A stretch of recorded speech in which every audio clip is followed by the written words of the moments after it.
Mesdames et messieurs, bienvenue à Tissé Métis pour ceux qui viennent pour la première fois. Tissé Métis est un temps, un lieu, mais pas qu'un temps ni un lieu, c'est avant tout un travail tout au long de l'année pour vous permettre eh bien, de participer à ce qu'on appelle Tissé Métis la fête. Depuis 28 ans, nous construisons ensemble le métissage comme une valeur positive et vous en êtes les premiers acteurs en étant là ce soir.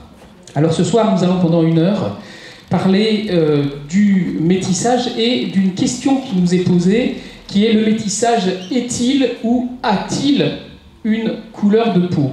Un peu complexe, et en plus, ce qui ne va pas nous faciliter la tâche, c'est que nous avons 2 universitaires qui vont nous en parler. Alors, on va se dire, on va vachement s'embêter. Alors j'espère qu'ils ne vont pas nous embêter, qu'ils vont vulgariser le propos pour que tout le monde le comprenne. Et je suis très heureux d'accueillir Fatima Wachour et Stéphane Eas, que je vais présenter très rapidement. Mais avant de les présenter, je voudrais vous poser une question.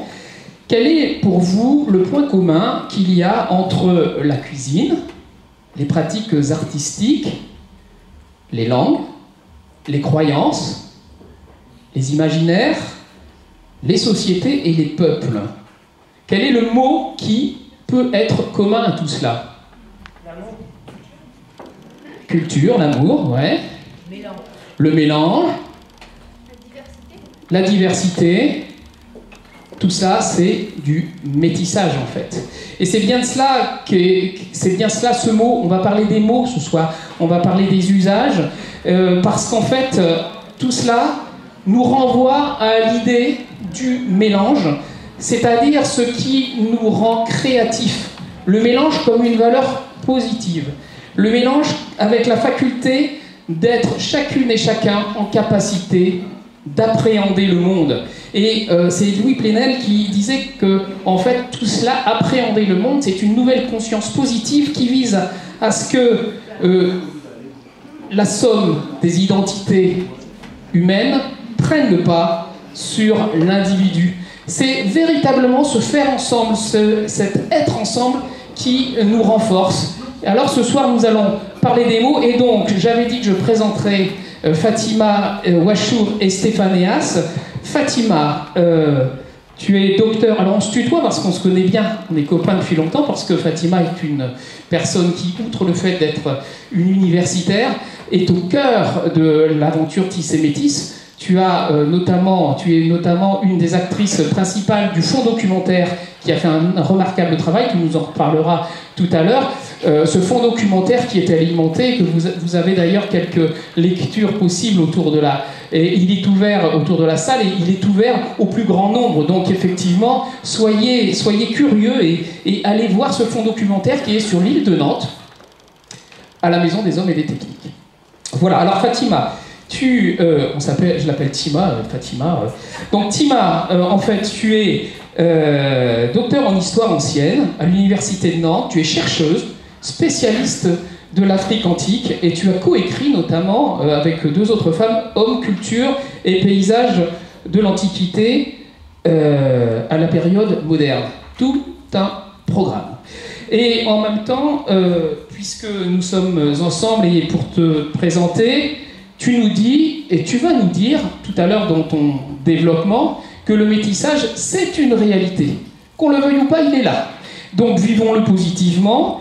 Il a été appréhendé différemment selon les périodes, mais je ne vais pas aller au-delà puisque c'est toi qui vas nous en parler. Tu vas tenter de nous faire comprendre qu'il y a derrière les mots et ce que l'on en fait, afin de penser le métissage aujourd'hui comme une force. J'étais très positif tout à l'heure, je reste sur ce que tu vas nous dire. C'est une force, le métissage, et qui façonne inéluctablement nos sociétés.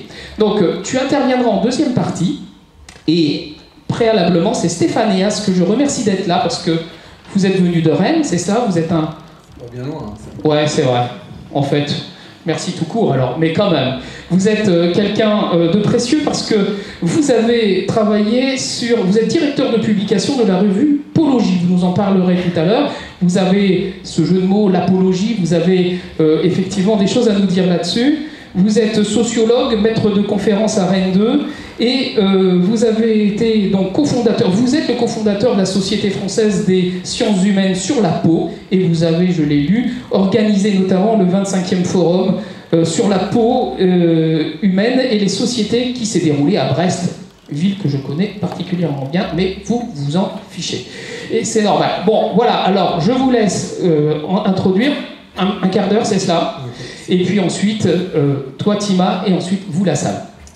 Bon, merci pour cette invitation déjà, Fatima, et puis la ville de Nantes. La ville de Nantes qui, vous savez, a un passé historique particulier, puisque c'est la ville négrière principale en France. Donc je suis ravi que le métissage soit présenté et valorisé dans cette ville qui, justement, a construit sa richesse sur une exploitation des Noirs, pour le dire très brutalement. Alors effectivement, avec la Société française des sciences humaines sur la peau, qui existe depuis une quinzaine d'années maintenant, avec un collègue de Brest, c'est pour ça qu'on est allé aussi à Brest, Laurent Misery, qui est un dermatologue. Et comme la dermatologie est particulièrement dynamique en France, je travaille avec eux depuis maintenant 15 ans, j'ai voulu établir un jeu de mots pour montrer la richesse des recherches en sciences humaines et sociales, et justement pas en biomédecine, mais en sciences humaines et sociales, sur la peau et les poils, puisqu'il n'y a pas de peau sans poils. Et donc voilà, donc ça a donné l'objet d'un projet qui est disponible gratuitement. C'est une activité purement bénévole, c'est un travail collectif, hein, donc vous pouvez le trouver sur Internet très facilement. Alors c'est de la science, donc je suis désolé, hein, mais je vais quand même faire simple, mais les écrits qu'il y a sur cette revue sont quand même assez, enfin, tout à fait pointus, donc il faut quand même être concentré pour les lire. Mais comme c'est une revue internet, on a la possibilité aussi d'agrémenter d'images et d'archives, notamment en histoire. Et donc c'est aussi l'intérêt d'avoir les droits sur certaines images. Et donc le prochain numéro sort juste pour Noël, la semaine prochaine, et il concerne les toxiques de la peau. Donc c'est une aventure collective, parce que l'organe, la peau, hein, c'est l'organe le plus massif, et de loin, et bien sûr le plus visible, puisque c'est un organe extérieur.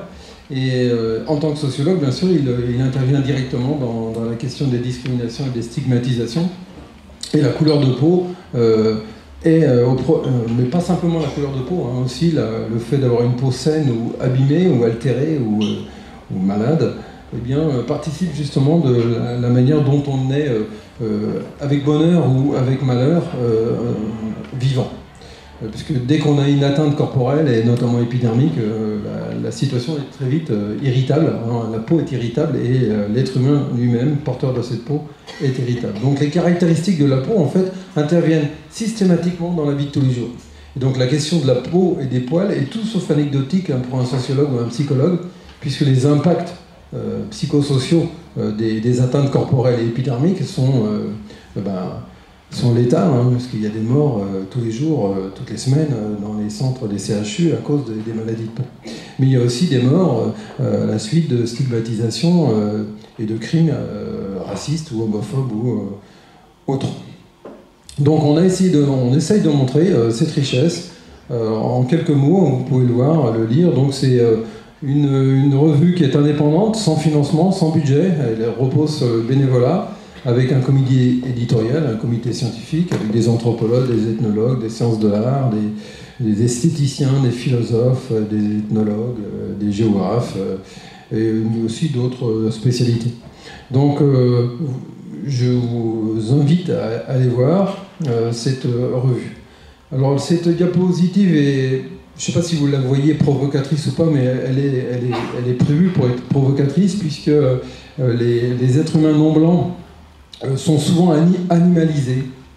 Je pense notamment à la publicité. Et donc, un prochain numéro concernera la peau morte, le traitement des peaux, hein, dans 2 ans maintenant.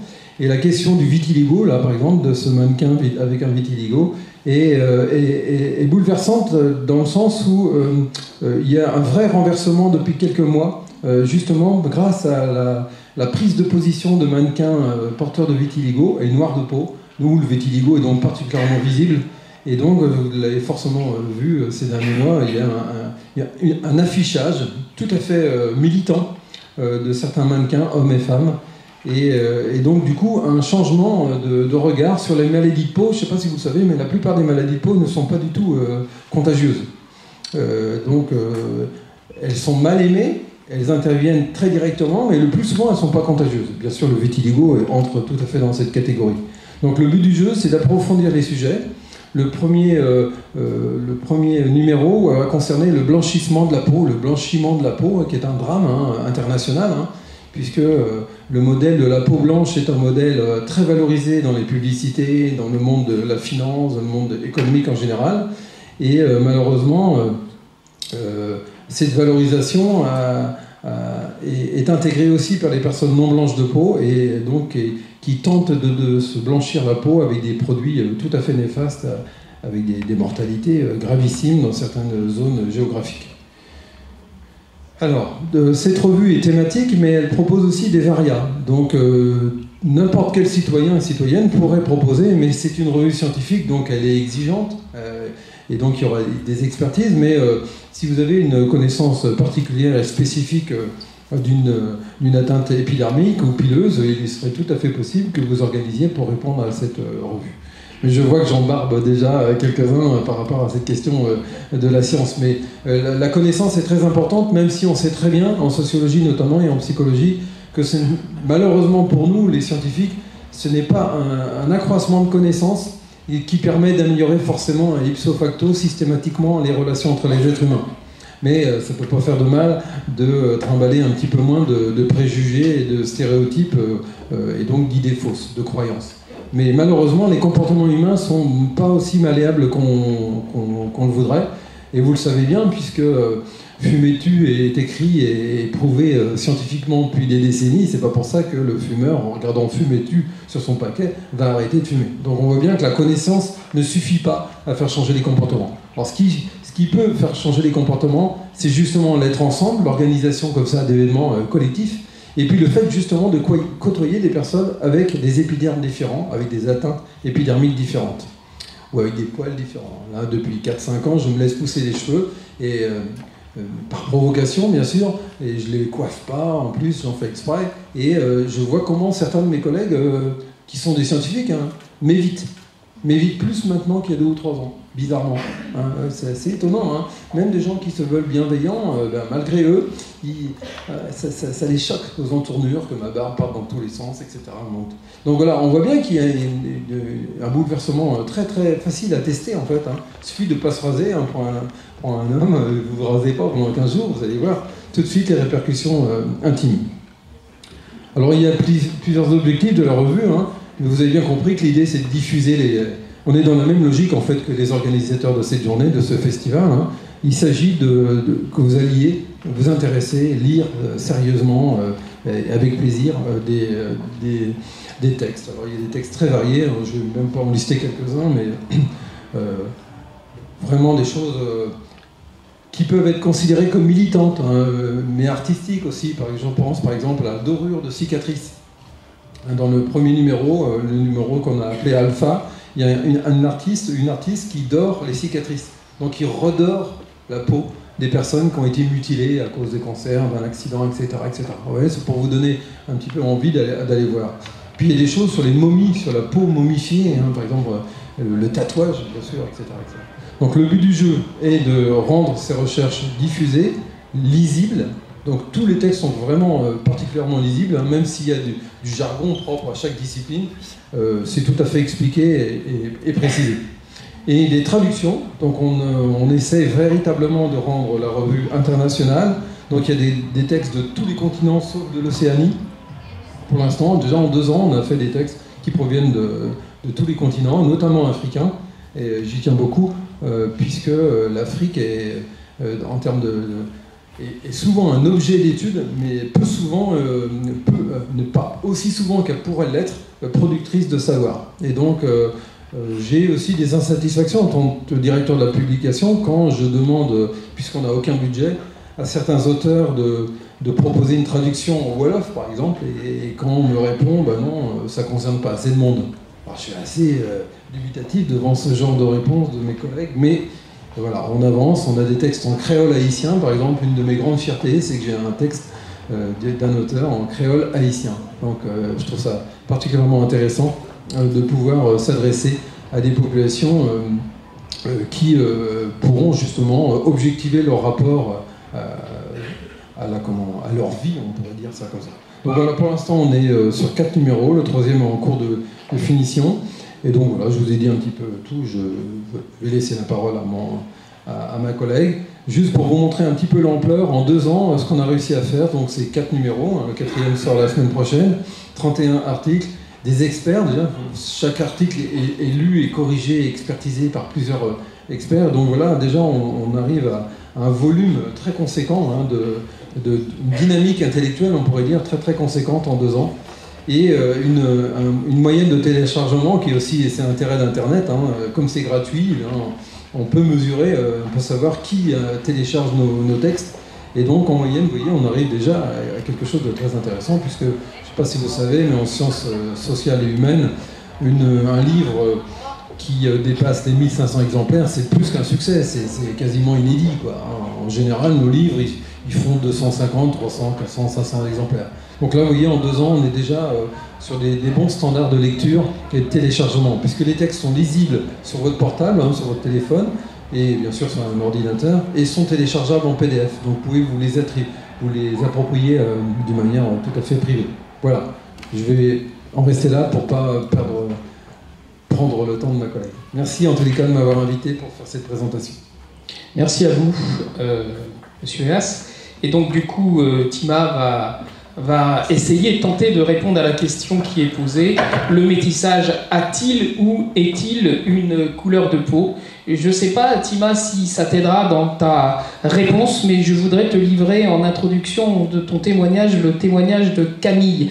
Elle nous dit « J'ai 16 ans, je suis née d'une mère portugaise, d'un père zaïrois, et je suis métisse. Suis-je noire? Suis-je blanche? À moitié noire et blanche, ni noire ni blanche?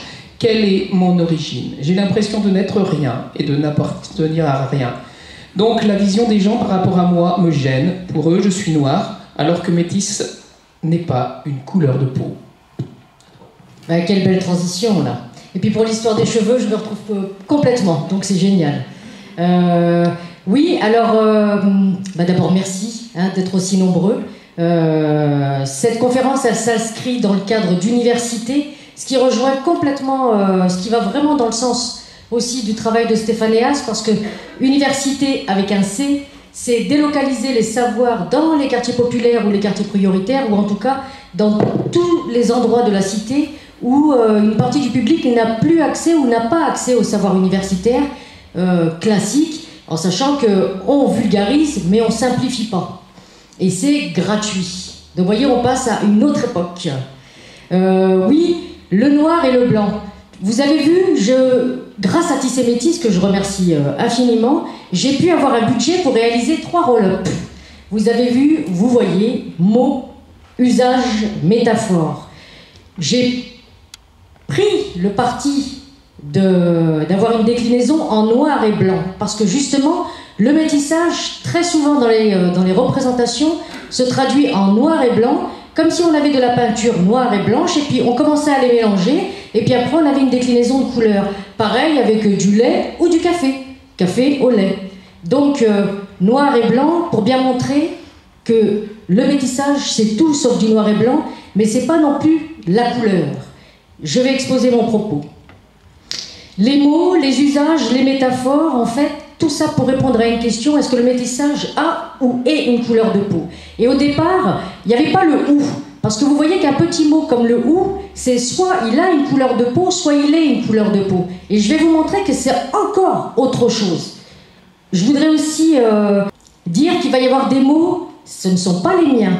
Ce sont des mots qui vont être extraits de dictionnaires du XVIIe siècle, du XVIIIe siècle, qui peuvent être violents. Ça n'est pas ma posture. Je préfère, voilà, me préserver. Donc effectivement, le métissage a-t-il ou est-il une couleur de peau? L'année dernière, je m'étais livré à un petit sondage. Je m'étais préparé des cartes, une centaine. Alors, je ne suis pas sociologue, je suis historienne de formation, mais j'avais quand même besoin de connaître un petit peu quelles sont les représentations encore sur cette notion du métissage. Effectivement, je travaille sur les sociétés anciennes, mais mon thème de recherche, c'est le processus de métissage. Vous voyez? Processus de métissage.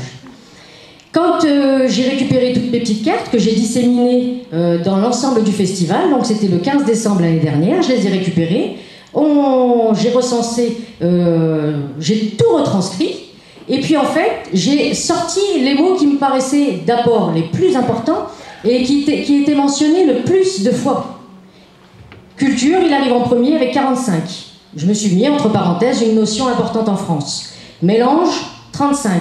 Quelque chose d'indéfini. Et puis couleur de peau. Donc là, on passe à l'identification. La couleur de la peau, c'est un moyen de hiérarchiser l'humanité. Et si on en revient au sens étymologique, parce que voilà, moi j'aime bien faire du latin et du grec, je me dis que très souvent, dans tous les ouvrages, ou en tout cas dans la majorité des ouvrages qui traitent de la question du métissage, il est toujours dit, oui, le mot métissage vient du latin mixticus ou du grec hybrida. Alors effectivement, oui, la racine, mais en latin ou en grec, il n'y a pas de correspondance, il n'y a pas de terme qui exprime précisément le métis, tel que nous on le définit aujourd'hui et depuis l'époque moderne.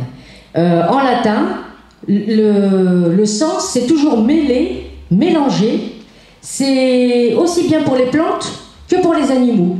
Et puis, à un moment donné, ça glisse vers les hommes.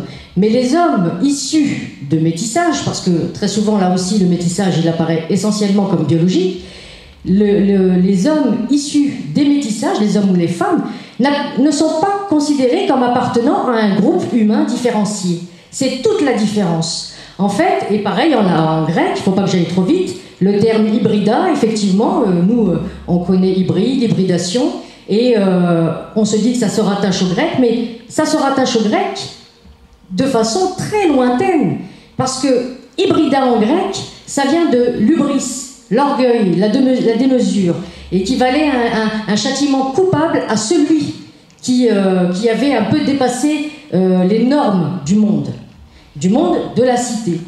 Donc je vous ai dit qu'il y avait en grec et en latin aucun équivalent de mots qui traduit précisément métis, ou alors des mots comme on trouve à partir de l'époque moderne, et depuis le Moyen-Âge d'ailleurs, marabout, sans mêler, mamelouk, carteronné, griffe, et j'en passe, mulâtre, chabin.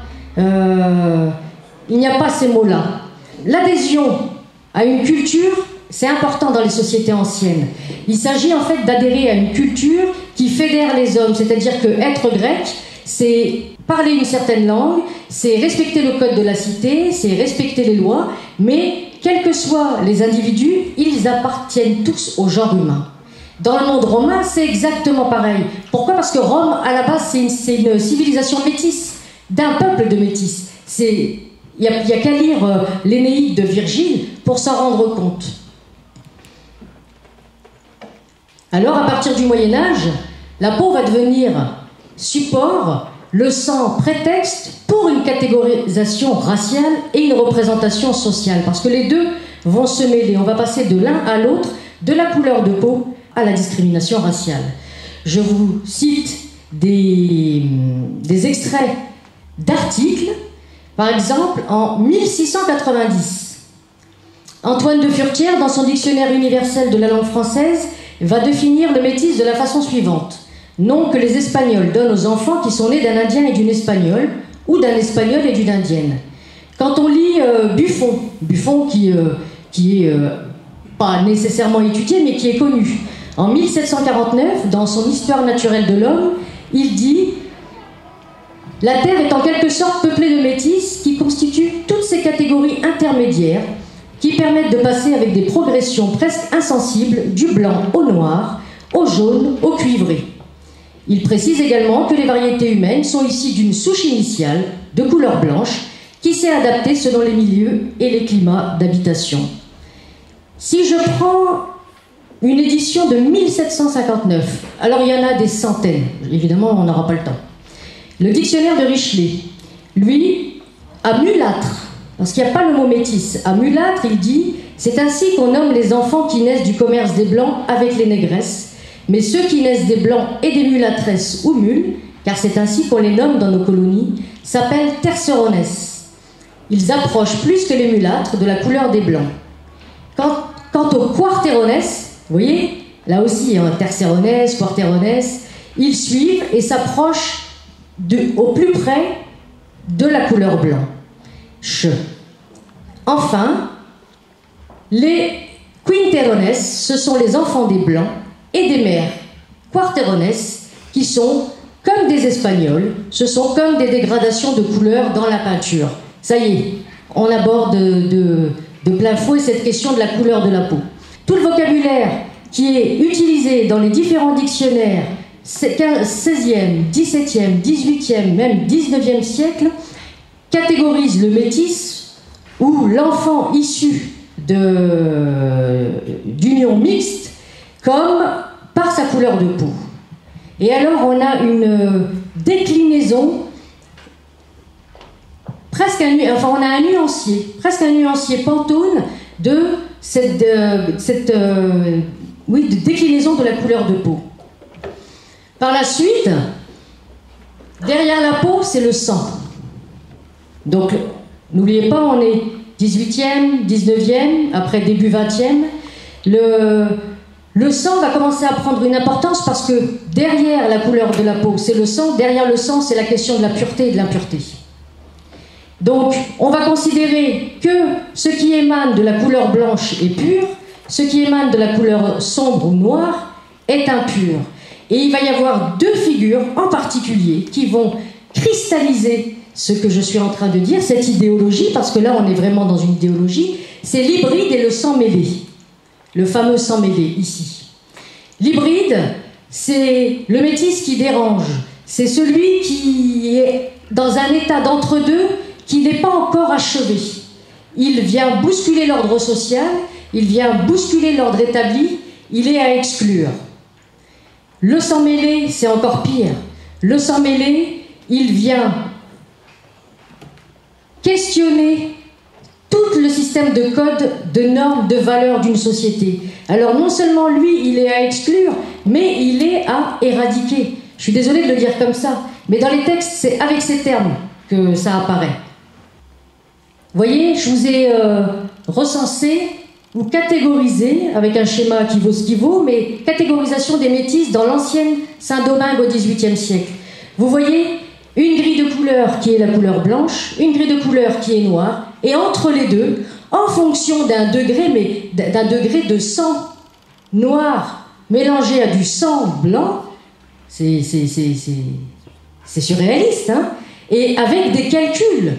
On va dire que s'il y a 8 dixièmes de sang noir et 16 centièmes ou 16 dixièmes ou peu importe de sang blanc, alors il appartient à cette catégorie. Et c'est intéressant parce que Saint-Domingue, c'est l'actuel Haïti. Aujourd'hui, à Haïti, dans le vocabulaire haïtien, il y a un nombre incroyable de mots pour désigner les populations qui ont des couleurs de peau différentes. Mais ça va de couleur cannelle à couleur cuivrée, à blonde, mais blonde couleur blé. Enfin, on a un nuancier extraordinaire. Alors évidemment, vous imaginez que utiliser un mot comme métissage qui est connoté biologiquement, c'est toujours un défi, et c'est dangereux. Pourquoi je dis ça? Parce que si je fais une ellipse dans le temps et que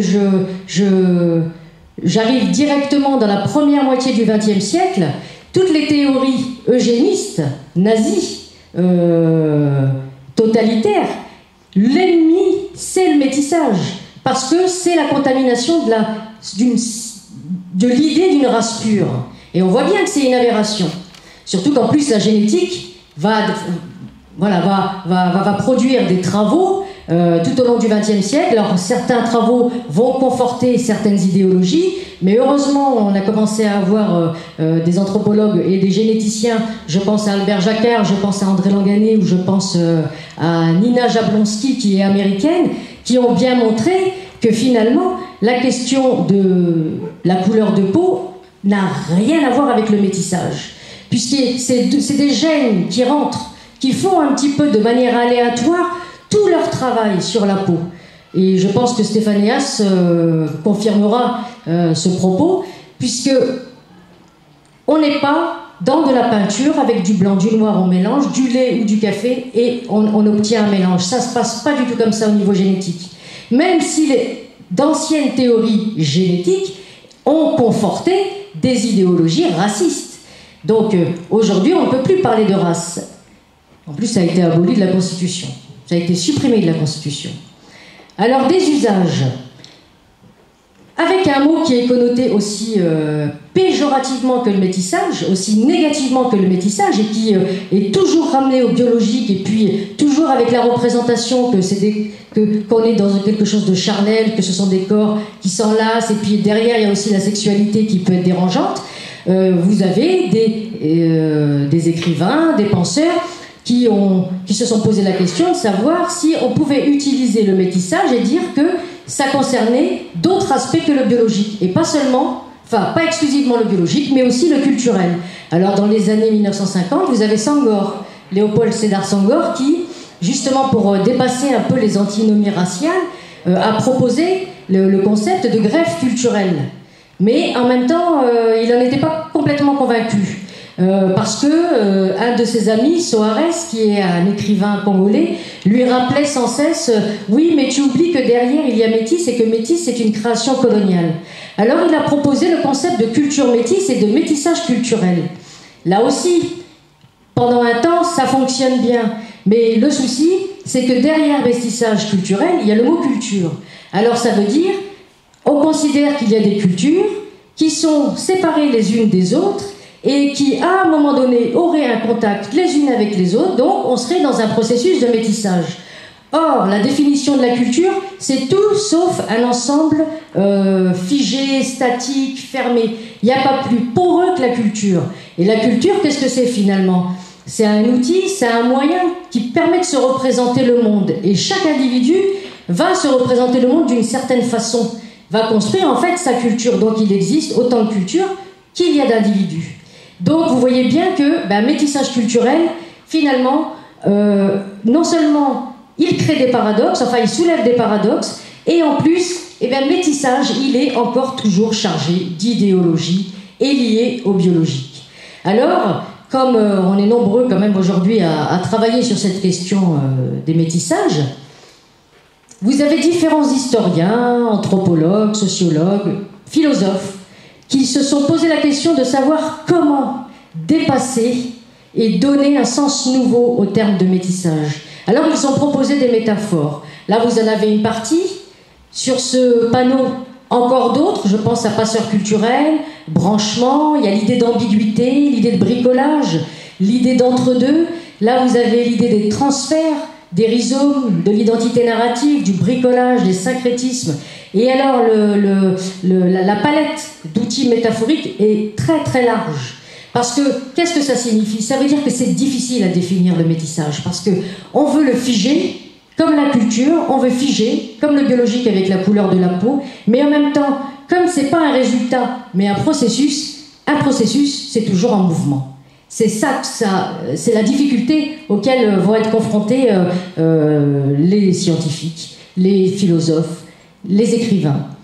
Je vous ai mis ce petit tableau pour qu'en face, vous ayez les chercheurs à qui se rattache l'invention d'un mot. La créolité, c'est Senghor. Et pourtant, créole, ça a été problématique, le mot créole, puisque créole aussi, ça signifie un métissage et qui est identifiable par la couleur de la peau. Ségalen, il propose le divers. Gruzinski, Serge Gruzinski, qui travaille sur l'Amérique préhispanique, a proposé le mélange, mais il avait écrit un ouvrage remarquable qui a ouvert la porte aux études sur cette question du métissage en France, qui s'intitulait « Pensée métisse ». Lévi-Strauss avait proposé le kaléidoscope, Ballandier, qui étudiait les sociétés africaines, le bricolage. Même Edgar Morin avait proposé le mot « reliance ». Et puis, pour les plus récents, je pense à Rhizome de Deleuze et Guattari. Vous allez me dire, ouais, 1980, mais si, c'est très intéressant, Rhizome. Et branchement, Jean-Loup Amsel.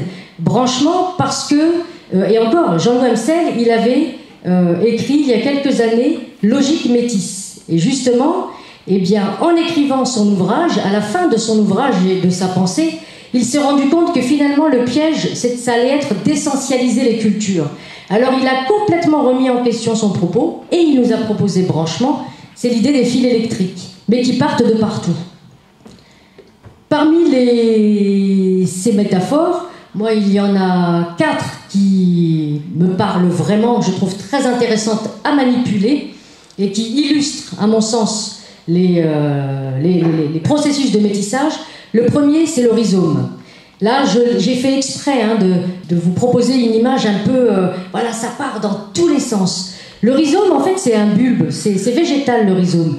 Si vous connaissez la mangrove, c'est... Ben voilà, la mangrove, c'est en fait une multitude de bulbes qui prennent racine... voilà, enfin, qui prennent racine. Non, faut attention à ce que je dis.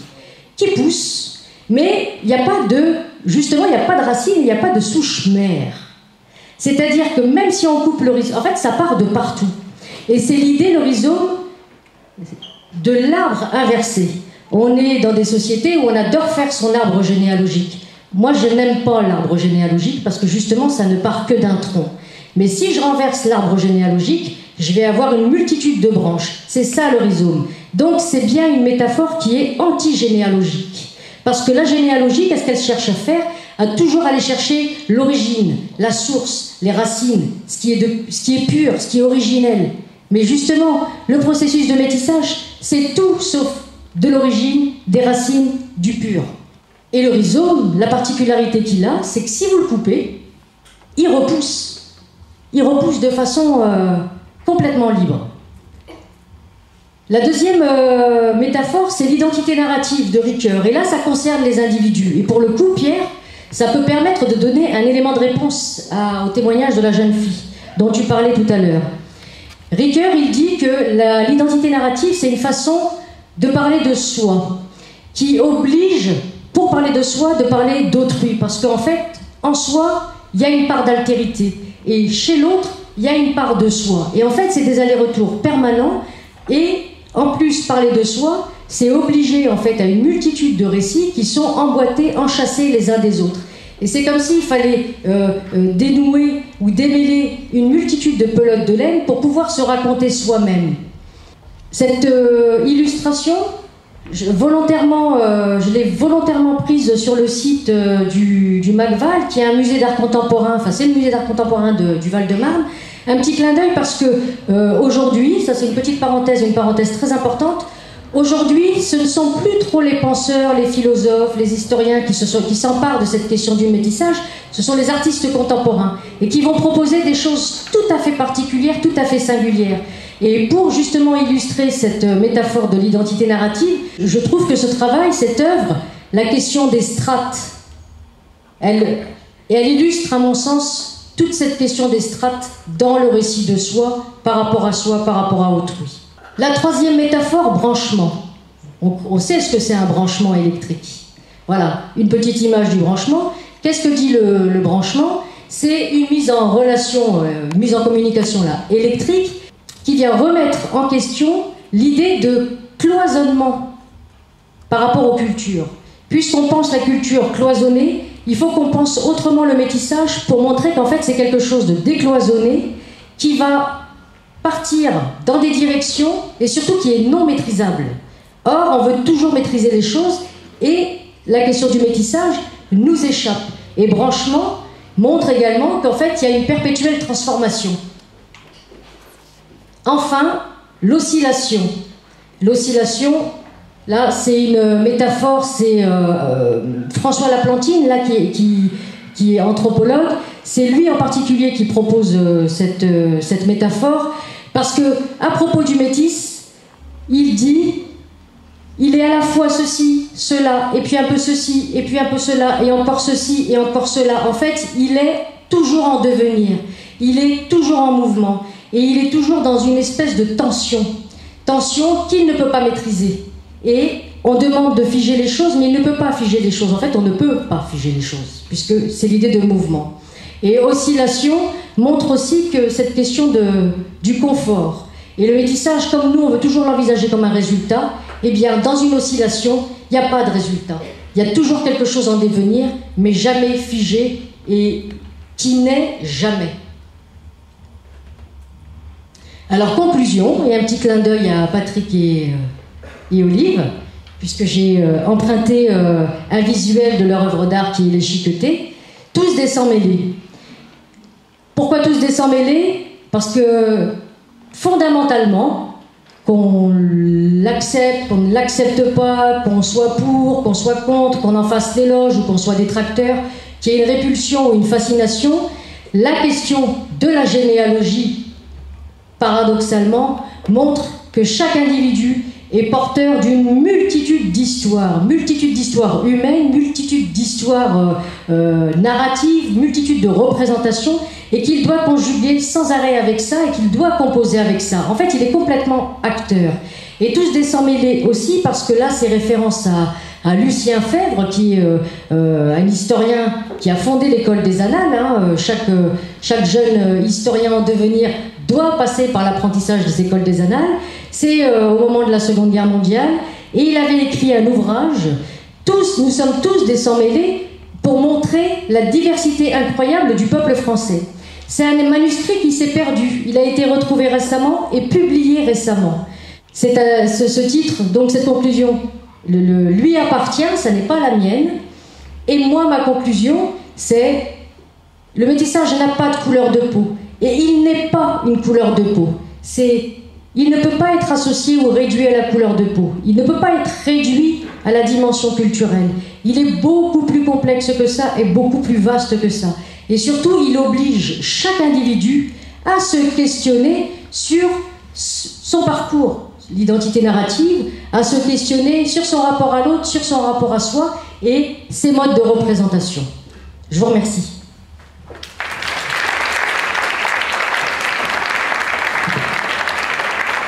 Merci Tima, merci Monsieur Eas. J'apprécie particulièrement l'exigence que tu as derrière, et ce qui est assez rassurant manifestement, c'est que en fait beaucoup de gens plus qu'on ne le croit, non pas qu'intellectualisent, mais portent une réflexion pleine et entière sur ce qui est de nos origines et ce qui nous renvoie en fait à notre devenir commun. Et moi je pense que les politiques, au-delà des philosophes, au-delà des sociologues, au-delà des historiens, la question des métaphores est excellente. Je vais vous passer la parole, mais je pense que les politiques devraient également intervenir sur ce champ-là et de façon beaucoup plus positive, parce que lorsque l'on parle d'accès à la nationalité, par exemple, on parle du droit du sang. Et donc ça renvoie à la question que tu disais, si nous sommes des sans-mêlés, il va falloir aussi revoir nos codes et nos codes d'accès, nos codes civils, parce que nous sommes effectivement, et comme tu le dis fort bien, nous sommes tous mêlés. J'ai néanmoins une question, ça sera la première, c'est, tu parles dans tes métaphores des mangroves et de cet arbre qui se retourne, qui n'a pas de racines. Pour autant, on m'a toujours dit, et j'ai besoin, moi, de savoir qui je suis et d'où je viens pour exister en société. Alors, si c'est pas racinaire, si ça n'est pas le tronc, qu'est-ce qui nous permet d'avoir les pieds sur terre et de se dire, je sais un peu d'où je viens pour aller ensemble vers un avenir commun, mais qu'est-ce qui permet, dans ces cas-là, à cette question du métissage et du sang mêlé, de trouver effectivement, à cette fameuse Camille qui nous posait la question, qui suis-je en fait ? Puisque être métis, ça n'a pas de couleur de peau. Est-ce que tu peux déjà nous dire comment, dans ces cas-là, on sent fort, on ressort fort malgré tout, derrière ces conclusions que tu nous cites, à travers cette métaphore de la mangrove ? Ta question, elle n'est pas simple, hein, Pierre. Hein. Moi, je ne suis pas là pour poser des questions. Écoute, il n'y a pas longtemps, moi je suis... alors deux choses. J'ai été ravie de trouver récemment un documentaire qui passait sur Arte à des heures très tardives, justement sur les arbres généalogiques. Et c'était un généalogiste, anti-généalogiste, qui montrait comment faire un arbre généalogique. Et en fait, tous les 100 ans, quand on fait un arbre généalogique, on met le père, la mère, enfin les parents, les frères, les sœurs, les grands-parents, etc. Et lui, il expliquait qu'en fait, à chaque génération, il fallait rajouter 100 personnes. Donc, déjà, ça vient tout tout brouillé. C'est-à-dire que celui qui a le courage de faire un arbre généalogique, je lui tire mon chapeau. La deuxième chose, et là, là aussi c'est en lien avec le témoignage de la jeune fille tout à l'heure, je suis tombée sur un site internet où Métis de France. Je ne te cache pas que ça m'a choquée. Parce que si je pars du postulat qu'on est tous des sans-mêlés, le problème ne vient pas de savoir si je suis un sans-mêlé, le problème est de savoir à quel statut on m'assigne. Si la jeune fille ou le jeune homme revendique un métissage, dit ouais, moi je suis métisse, donc le problème c'est pas tant qu'il soit métisse, c'est la question des discriminations qui sont liées avec. Tu vois? Donc en fait, il n'est pas là le problème. Le problème, c'est le rapport qu'on a avec une catégorisation qui se fait par la couleur, avec une hiérarchisation qui se fait par la couleur, et dans laquelle la société met en place des dispositifs discriminants. Tu vois? Merci pour cette réponse. Une question dans la salle? J'arrive. Merci. Je voulais juste... Je vais essayer de faire vite, mais j'ai beaucoup de choses à dire. J'ai trouvé ça vraiment passionnant, votre exposé. Merci beaucoup. J'aurais une question pour Fatima. Je voulais juste faire une remarque à la première partie de Stéphane, que je trouve passionnant aussi d'être parti sur la peau et de l'apologie. Moi, je suis dans un métier de la santé, et je dis souvent que la peau, c'est un vaste chantier, parce que c'est vrai que on a beaucoup de choses qui ressurgissent sur la peau. Il y a aussi beaucoup de maladies qui sont inconnues au niveau de la peau, dont on n'a pas tous les mécanismes et la compréhension des mécanismes. Donc c'était juste une remarque pour dire que je trouvais ça très intéressant d'être parti sur ce travail-là.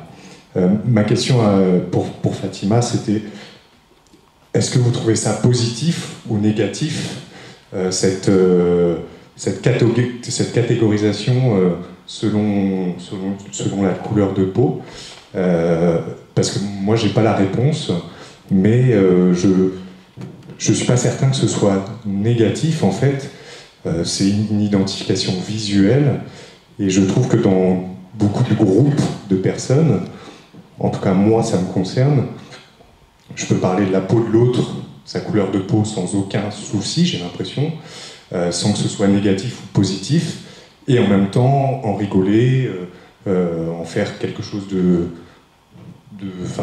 simple, sans tout un passif, sans toute une histoire, sans tous les éléments de discrimination que met en place la société aussi. Voilà, ma question c'est: est-ce que vous trouvez ça positif ou négatif qu'il y ait une catégorisation selon la couleur de peau, avec tout le travail que vous avez fait sur ce sujet-là? Alors j'espère ne pas vous décevoir, mais moi je ne fais ni l'éloge, je ne suis ni élogieuse, ni détracteur. C'est-à-dire qu'en fait, en tant qu'historienne, j'étudie un fait. C'est une réalité, et j'essaye de voir comment ce fait se construit à un moment donné, qu'est-ce qu'il génère tout autour en termes d'idéologie ou en termes de pratique, et puis comment je vais les déconstruire pour montrer que derrière, qu'en fait, c'est l'arbre qui cache la forêt, si je continue avec mes métaphores avec les arbres ou la nature. Voilà. Et la question de la couleur de peau, moi, ça me gêne. Je ne l'ai pas précisé tout à l'heure. Vous savez pourquoi je travaille sur le métissage depuis 22 ans. Jamais je m'étais posé la question de la couleur de la peau parce que j'étais tellement dans les processus. Mais en allant chercher ma fille à l'école, j'entendais souvent: ah, mais t'as vu, elle a la peau métisse. Pas pour ma fille, pour la copine de ma fille. En même temps, ma fille, elle est métisse. Ça pose aucun problème. Et ça m'a gênée parce que je l'ai entendu une fois, 2 fois, 3 fois.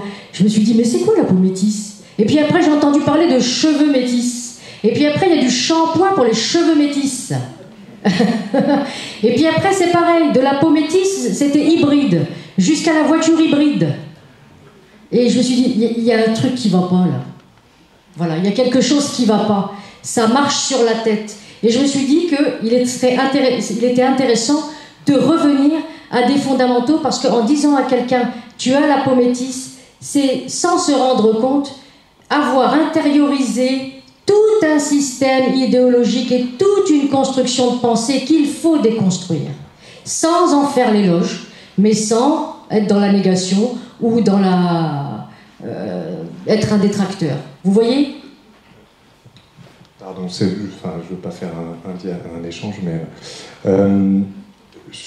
j'entends tout à fait, et en même temps, la question du coup sous-jacente à ça, c'est est-ce que, avec tout ce processus de déconstruction dont vous parlez, et qui est nécessaire, encore une fois, j'ai trouvé l'exposé vraiment passionnant sur cette notion de mouvement et de difficulté de métaphorisation, de définition réelle, avec tout le processus de déconstruction, est-ce que humainement, cette catégorisation visuelle, en fait,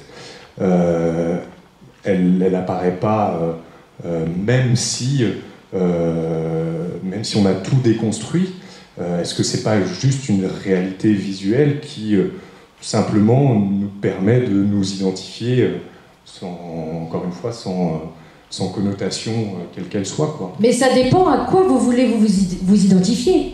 Est-ce que vous voulez vous identifier à un groupe? Est-ce qu'on veut s'identifier à une famille? Est-ce qu'on veut s'identifier à une culture supposée? Est-ce qu'on veut s'identifier par rapport à une société? Donc en fait, c'est un travail sur soi d'abord, finalement. C'est un cheminement personnel. Je veux dire, on a tous à travailler cette question-là pour pouvoir après dépasser la question des antinomies raciales, parce que c'est ça qui est en filigrane derrière. Et la jeune fille ou l'association Métis de France qui va revendiquer une appartenance à un groupe différencié, elle tombe dans le piège qu'on lui a dit qu'elle était un groupe différencié, et là, elle s'identifie, elle construit une identification par rapport à ce qu'on a bien eu, enfin, à la représentation qu'on a eue d'elle. C'est hyper dangereux. Vous voyez? Il est là le piège. Il est là le piège. Merci beaucoup pour les interventions de ce soir, c'était très intéressant. Donc j'ai une petite remarque et aussi une question. Donc vous avez beaucoup utilisé les comparaisons végétales, et je trouve que c'est vraiment intéressant pour comprendre le métissage, parce qu'en fait, au niveau végétal, en fait, tout est mélangé. La pureté n'existe pas, c'est un concept qui a été créé par l'homme mais qui n'existe pas à l'état naturel chez les plantes. Et même une plante sortie de son environnement totalement clos, elle va elle-même se métisser en fait, en faisant des modifications de son ADN pour créer en fait des descendances métisses à partir d'une seule personne. Donc en fait la plante c'est vraiment intéressant pour ça. Et pour ma question en fait, là on parle beaucoup du métissage d'un point de vue, vous avez abordé des penseurs européens ou africains. Et je voulais savoir un peu du côté des États-Unis comment ça se passe. Parce qu'il y a la règle de la goutte de sang unique. Donc si vous avez un seul ascendant noir, vous êtes noir, quelle que soit votre couleur de peau. Et je voulais savoir aux États-Unis, est-ce que cette question du métissage, ça avance ou est-ce qu'il y a des choses dessus? Parce que vraiment, moi, je ne sais pas trop. Ils sont très embêtés, les Américains. Ils sont particulièrement embêtés. C'est pour ça qu'un des termes qu'ils préfèrent, c'est le mot hybridation. Parce que, à la fois, vous le dites, une goutte de sang noir, ça me fait bizarre de dire ça. C'est l'idée de contamination derrière. Donc là, on est dans un phénomène aussi très racialisant. D'ailleurs, des termes comme ethnicité, ethnique, ils nous arrivent du monde anglophone. La question de discrimination positive, ça nous arrive du monde anglophone. Et ils ont une difficulté, justement, parce que ils ont établi des catégories. Et des catégories qui sont extrêmement rigides. Donc, à partir du moment où il y a une union mixte, peu importe que ce soit le père, la mère, on va faire une espèce de calcul que si c'est le père qui est noir, donc ça serait lui qui donnerait 75% de ses gènes. Si c'est la mère qui est noire, ça serait elle qui donnerait 75% de ses gènes. Donc, vous voyez, c'est complètement ambigu. Je vous invite à aller écouter, en plus c'est libre d'accès sur Internet, les études et les travaux de recherche justement de Nina Jablonski, qui est une anthropologue américaine et qui est en train en ce moment de tailler à la serpe, permettez-moi cette expression, de tailler à la serpe les représentations aux États-Unis pour faire voler en éclats justement les classifications. Parce qu'aux États-Unis, on est toujours sur une catégorisation clairement raciale et affirmée. Nous, c'est plus surnois ici. Et pourtant, on revendique la question du métissage, d'une humanité mêlée, sans problème. Mais vous voyez en ce moment aussi, dans les discours, ça revient en force. L'ethno-racial, l'ethnico-racial. Moi, je pensais qu'on l'avait dépassé. Voilà, donc je suis un peu surprise. Mais je vous invite vraiment, oui, à aller voir les travaux de Nina Jablonski.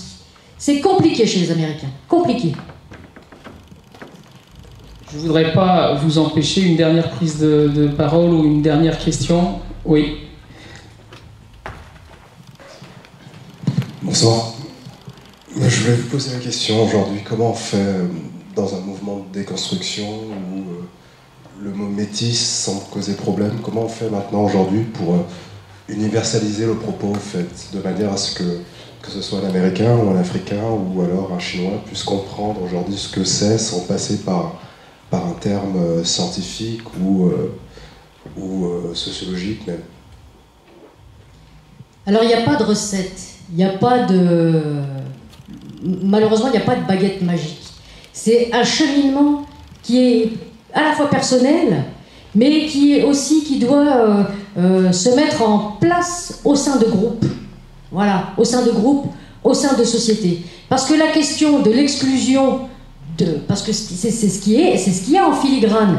Le métis, il vient perturber l'ordre établi, il vient bousculer quelque chose qui semble être dans une norme. Et comment la société, elle accepte cette altération et cette altérité. Parce que c'est ça que ça questionne. Alors vous pouvez dépasser les mots, bien sûr qu'on peut dépasser les mots, mais si on ne dépasse pas ses propres cadres de pensée, finalement, vous voyez, ça n'a... Il n'y a pas d'outil. J'insiste pour dire que c'est une réflexion qu'il faut mener. Et il y a des choses vraiment à dépasser. Et c'est Tima, et je te remercie profondément pour ce qui serait presque une conclusion, c'est-à-dire que c'est métis tout cela. C'est-à-dire dépasser le cadre, c'est à nous effectivement d'inventer autre chose et d'y réfléchir en profondeur. Et cette conclusion, je la proposerai comme telle, c'est qu'il ait ou non une couleur de peau, le métissage porte une double prise de conscience, celle de l'autre et celle d'un monde reçu en partage. On est véritablement sur cette question du partage et de faire de nos vies quelque chose de positif. En tout cas, c'est tout ce que je vous propose de faire ce soir, en remerciant véritablement nos deux chercheurs, et je vous demande de les applaudir, qui nous ont permis et qui vous ont permis d'être sur l'exigence. C'est ça aussi Tissémétis, donc continuez la fête avec beaucoup de plaisir ce soir.